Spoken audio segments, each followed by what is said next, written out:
There's something almost magical about two simple words. I'm sorry. Two short words. 5 humble letters. Yet they carry the power to heal a broken heart, rebuild a bridge, and restore humanity where pride once lived. In modern American life, where everything moves fast, apologies often come cheap. We say, sorry, over a quick text. We toss out, my bad, like a reflex. But the truth is, sincerity has gone missing in action. We apologize to move on, not to make amends. We say the words but forget the meaning. Now imagine this. What if every apology came from a place of real humility, from a genuine desire to repair what was broken? What if I'm sorry became not just a phrase, but a moment of transformation? That's where Dale Carnegie's wisdom enters. He taught that people crave honesty, understanding, and warmth, more than clever words or excuses. Because the heart recognizes what's real, and it rejects what's fake. So today, we're diving deep into how to apologize sincerely, without sounding fake. A kind of apology that rebuilds trust, earns respect, and strengthens your character. Welcome to Daily Wisdom USA, where every word inspires Americans to live with empathy, lead with integrity, and love with humanity, one sincere act at a time. Number 1. Why apologies matter in American culture. America celebrates individuality, freedom of speech, self-expression, and confidence. But even in this bold culture, the most admired people are those who know how to own their mistakes. In homes, workplaces, and friendships, people don't remember the mistake itself, they remember your response. Did you take responsibility? Or did you hide behind excuses? In a world that values pride, humility becomes the rarest form of strength. That's why a genuine apology stands out like a lighthouse in a storm. It guides people back to trust. When you say, I was wrong, you're not losing power, you're earning character. And in American relationships, where time is scarce and words often rushed, sincerity becomes gold. Carnegie once said, if you want to gather honey, don't kick over the beehive. Meaning, you can't win hearts through blame or defense. True influence begins when you admit your faults with grace. In a society where everyone wants to be right, the person who dares to be real always leaves a mark. Apologies are not weakness, they're emotional intelligence in action. Number 2. The fake apology trap. Let's be honest, fake apologies are everywhere. From celebrities on social media to coworkers saying, sorry if you felt that way, we've made apology a performance, not a connection. Statements like, I'm sorry you feel that way. I didn't mean to, but I'm sorry if I offended you. Sound polite, but they're hollow. They shift the focus from what you did to how the other person feels, avoiding accountability. Dale Carnegie's timeless advice was, when you are wrong, admit it quickly and emphatically. But most people do the opposite. They water down the truth until it feels safe. Fake apologies are like emotional spam. They fill the space, but they don't deliver meaning. They don't heal wounds, they reopen them. Because sincerity cannot be imitated, the human heart knows the difference between truth and performance. And here's the sad part, the more we fake it, the harder it becomes for real emotion to be trusted. That's why in today's America, a genuine apology feels revolutionary. When you mean it, when your tone, body language, and timing align, the person listening doesn't just hear your words, they feel them. And that feeling rebuilds everything. Number 3. The anatomy of a sincere apology. So what makes an apology real? Let's break it down through Dale Carnegie's principles of empathy and emotional intelligence. 1. Acknowledge the mistake. Fully. Say exactly what you did wrong. Avoid vague phrases. I shouldn't have interrupted you. Or, I broke your trust. Precision shows courage. 2. Show empathy. Not pity, empathy. Say, I understand how that made you feel. Empathy bridges the emotional gap faster than any logic ever can. 3. Take responsibility, completely. No ifs, no buts. Just accountability. It was my fault, and I take full responsibility. 4. Make it personal. Use I, not we. Hiding behind a group dilutes your sincerity. 5. Offer repair. Ask, what can I do to make this right? That one question shows your commitment to growth. 6. Commit to change. Because a changed behavior is the loudest, "I'm sorry." Carnegie said, "Honest appreciation and humility can turn even an enemy into a friend." And that's exactly what a sincere apology does. It transforms tension into trust. In America, where emotional intelligence is becoming the new measure of leadership, mastering the art of apology is not just good manners, it's good strategy. When you show accountability and care, you rise above ego, and that's where true respect begins. Number 4. The apology that saved a friendship. Here's a true story from suburban Chicago. Mark and David had been best friends for over 20 years, business partners, travel companions, brothers in every way that mattered. One evening at a party, Mark made a careless joke at David's expense. Everyone laughed, except David. He left quietly, carrying hurt instead of humor. The next morning, Mark sent a text. "Hey man, sorry if you got upset. You know I was just kidding." It wasn't an apology, it was damage control. Weeks passed. David's silence spoke volumes. Mark felt the void but didn't act, until one day he realized that the silence wasn't about the joke. It was about respect. He drove across town, knocked on David's door, and said simply, "I embarrassed you. I was wrong. I don't deserve forgiveness, but I'm here to earn it." David didn't speak, he just hugged him.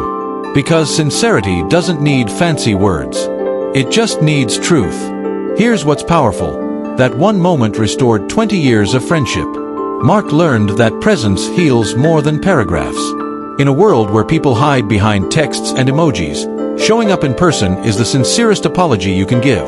So if you've hurt someone, don't type, talk. Don't defend, own it. That's the kind of honesty that keeps relationships alive. Number 5. Why sincere apologies build respect. Most people think saying, "I'm sorry," makes them weak. But here's the truth. It's a sign of emotional intelligence, not weakness. In corporate America, the leaders who rise fastest aren't the ones who never err. They're the ones who admit mistakes fast and fix them faster. When you say, "I was wrong," you're telling the world, "You matter more than my pride." A Harvard Business Review study found that leaders who apologize sincerely gain 40% more trust from their teams.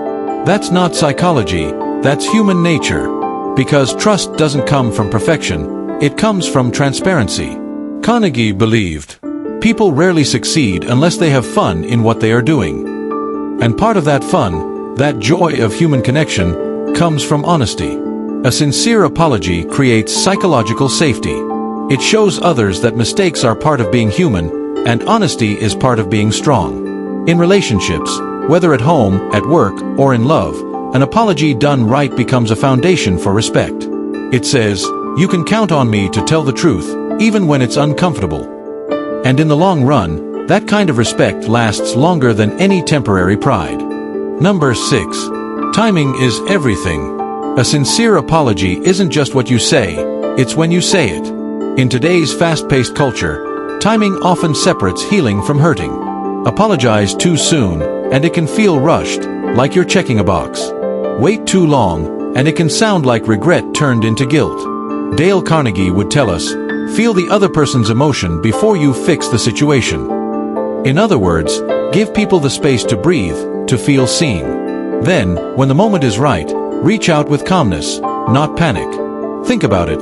If someone's still angry, they may not hear your words, only your tone. But when emotions cool and reflection begins, that's when your apology can land softly and sincerely. The best apologies arrive at the intersection of timing and truth.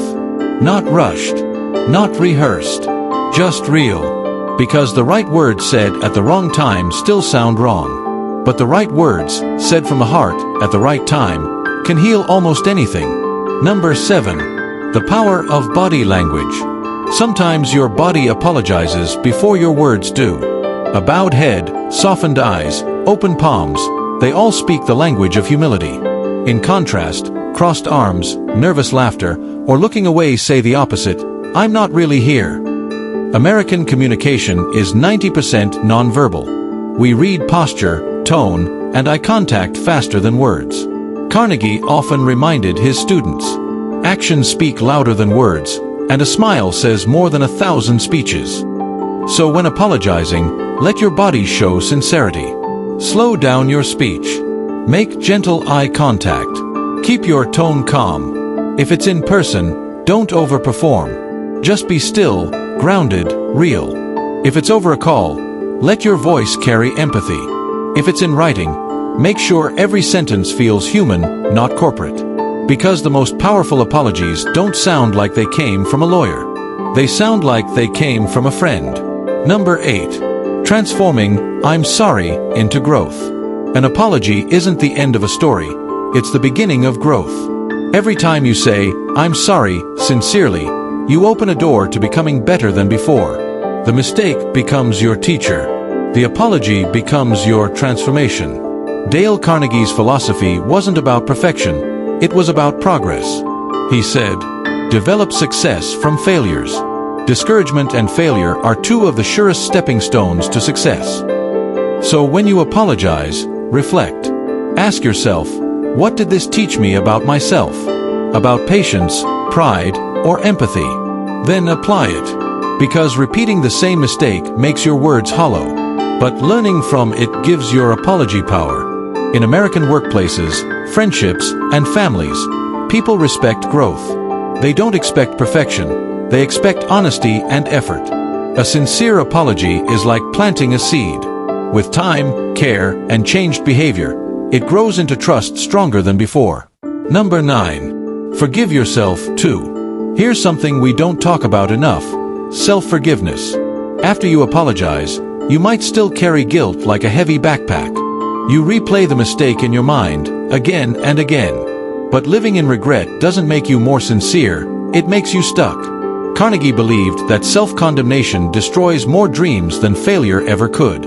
He wrote, "Do the best you can, then put up your old umbrella and keep the rain of criticism from running down your neck."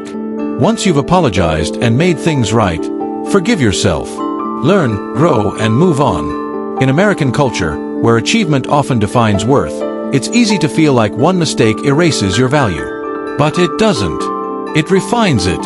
Forgiving yourself isn't about forgetting the lesson, it's about releasing the punishment. You can't rebuild others if you're still breaking yourself. So let go. Turn guilt into gratitude, gratitude for a second chance to do better. That's what emotional maturity truly looks like. Number 10. Turning apology into daily character. The ultimate goal isn't to apologize better, it's to live in a way that needs fewer apologies. A life guided by empathy, patience, and humility naturally creates fewer hurts and more harmony.